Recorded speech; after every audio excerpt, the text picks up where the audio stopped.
What we're trying to do is honor the 34 fallen crew members. Nothing has ever been done for them. There's been no. You mean murdered? You mean murdered? Yeah. Oh yeah, they were murdered. Right. That's what I'm saying. Like you say, fallen. It's like, nah, things can happen. This isn't that. This isn't. Oh, there's, things happen when it gets scary and there's collateral damage. Like things. No, they were just murdered. Yes, you're right.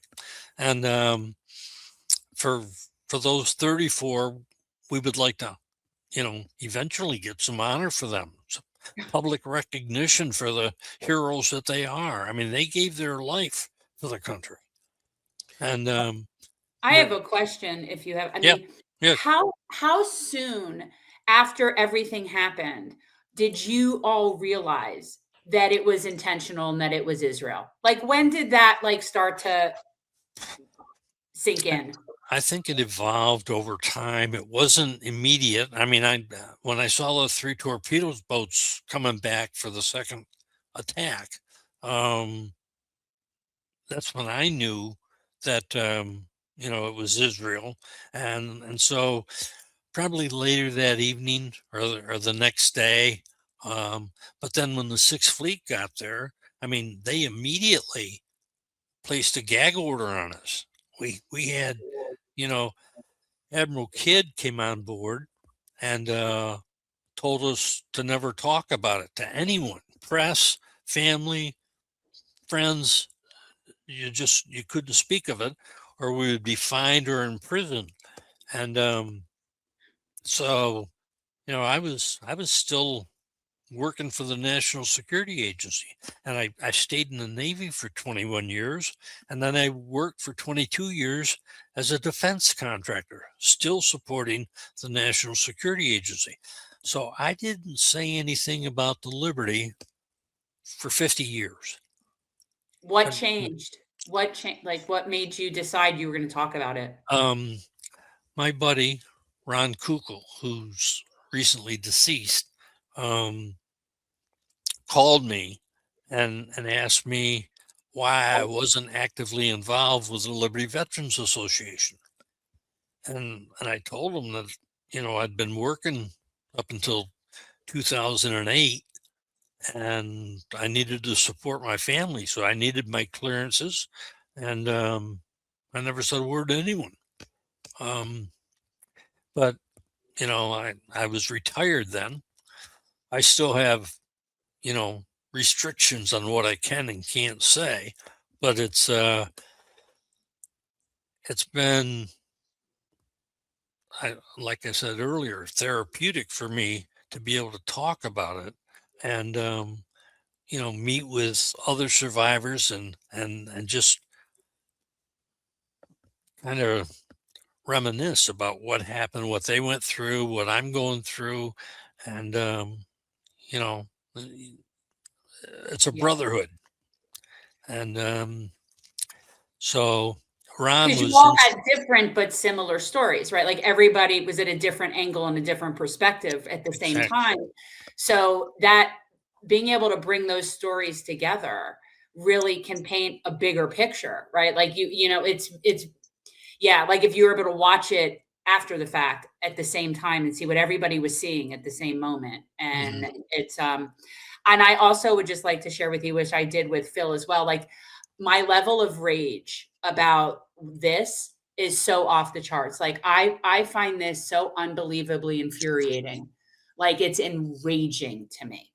And I don't know how and more people do not get this information, but it's off the wall. This whole thing is off the wall. Yeah, Jen, we were abandoned by our government, by leadership. And, I've never been able to understand that, when they recalled the jets, that was an act of treason. I mean, they were really, Johnson and McNamara, of course. We tried to interview McNamara one time, and he says, "I'm not going to talk about the Liberty. I don't remember anything." I mean, he was responsible. So Kind of like when they talk about RFK and JFK. Sorry, I don't remember. Yep. And I also think that in lieu of everything that's happening right now, our channel was, we did this as more of a novelty in the early going. We just wanted to connect with people and, tell, important stories. And after October 7th, 2023, it became almost like a mission for the two of us to not allow, it was basically, that was the end of the line with Israel, to say, we will do whatever we can with the platform we have to bring as much attention to this genocidal, psychopathic state that has a complete control, a systemic control over our government. And unfortunately, it's a money and power game, of which they have plenty, but they don't have everything. But what they do have is an obvious puppet fleet of representatives in both major political parties that will get out there, even in light of the fact that we all know why the Epstein files were delayed and delayed and delayed. It had nothing. I mean, did it have something to do with Trump? Perhaps. But in reality, what it really had to do with was protecting Israel. That is the reason why they did everything in their power to not allow these things to be revealed. And now they're being revealed. And even in spite of that, here is the leading senator in the Democratic Party this weekend. Wait, before you get to that, I just want to answer a question, because we normally save super chats, but I want to do this before Larry leaves. Okay. So yes, because I don't want to miss it. So one of our chat members wants to know about the two shadow subs, the Amberjack and the other, and what happened with those.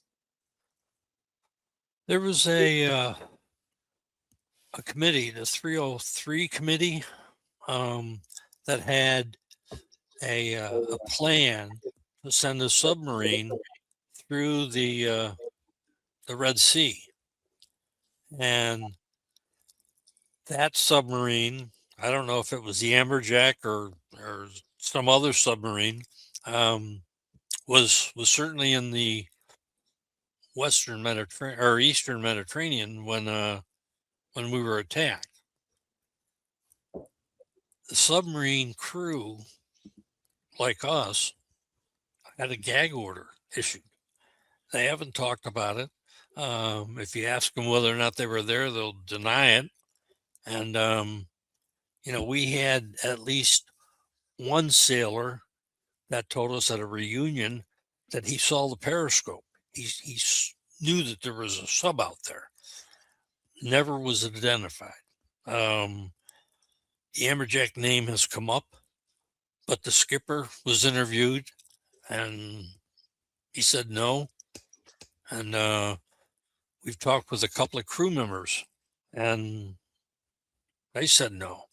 So they've got the same gag order that we had, except that, our story, did actually hit the papers for a little while, about a week, I think. And then it got, hushed up and taken out of the press. So, but I don't really have any other information on the submarines. Okay. I just wanted to ask, because we get, especially if somebody gives a super chat. Okay, Peter, go back into Chuck Schumer. I just didn't want to get off of that and then have it be Larry be gone and not be able to ask. No, of course. But this is a reflection of where our government is today and why the USS Liberty continues to be put in the shadows for as long as it has. But we're doing everything we can to change it. This is Senate Minority Leader Schumer over the weekend after the Epstein files major dump once again. To Israel, all the aid that Israel needs. I will continue to fight for it. And we delivered more security assistance to Israel, our ally, under my leadership than ever before. We will keep doing that, everybody. It is so important to give Israel what it needs and to protect itself from the many in that difficult region who want to wipe Israel off the face of the map. We have to do everything to do that. We have to do everything to ensure that the delicate ceasefire secured last year paves the way to lasting peace. How many times has that ceasefire been broken? Well, I stopped counting at 1,200, and that was maybe like a couple weeks ago. And every time somebody like Schumer speaks, I can only imagine how much this gets under your skin. And what's even more interesting, Larry, that I'm sure you've noticed over the years, because I've certainly noticed it, there's a lot less leadership in government that have served in the military. And Bone spurs, Peter. He has bone spurs. oh, bone spurs? Yeah, that's everybody's excuse. I'm just saying, bone spurs. I often feel that if you have not served, and that's why, for many flaws that he did have, you know, the last true commander in chief that we had that actually served in the armed forces was Bush 1, and he was somebody who understood what would have happened if we expanded a regional war in the Gulf back in 1991, which so many of members of the Pentagon wanted him to do, but he didn't do it. And then when he got Georgie Boy in there a decade later, they knew that they could get away with something like that. And I'm always cognizant of people like Schumer, those that do not serve this country, but are so ready, willing, and able to send people off to die. We see it today, especially with somebody like Lil Ben Shapiro, who is maybe Lindsey Graham. Yeah, well, especially for Israel, those are their biggest mouthpieces.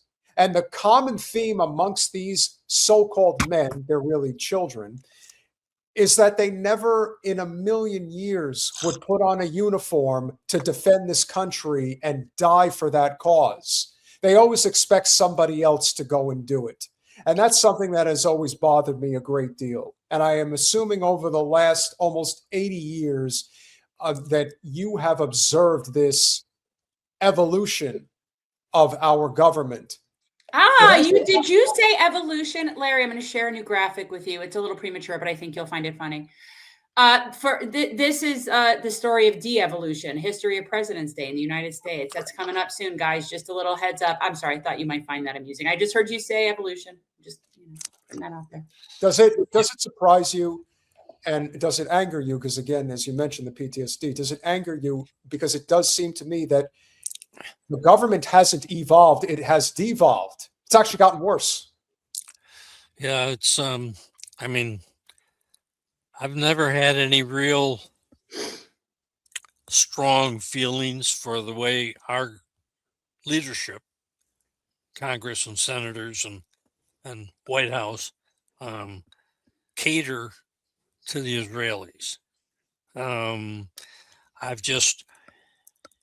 Personal feeling is that they don't understand that Israel is only in it for themselves. You know, we were a false flag type event as far as they were concerned. They were going to kill everybody on board, sink the ship, and we were blaming it on Egypt or some other Arab nation because Israel was our ally. So there was it was another Gulf of Tonkin. You said, phase 2 or number 2, and it clearly was just that.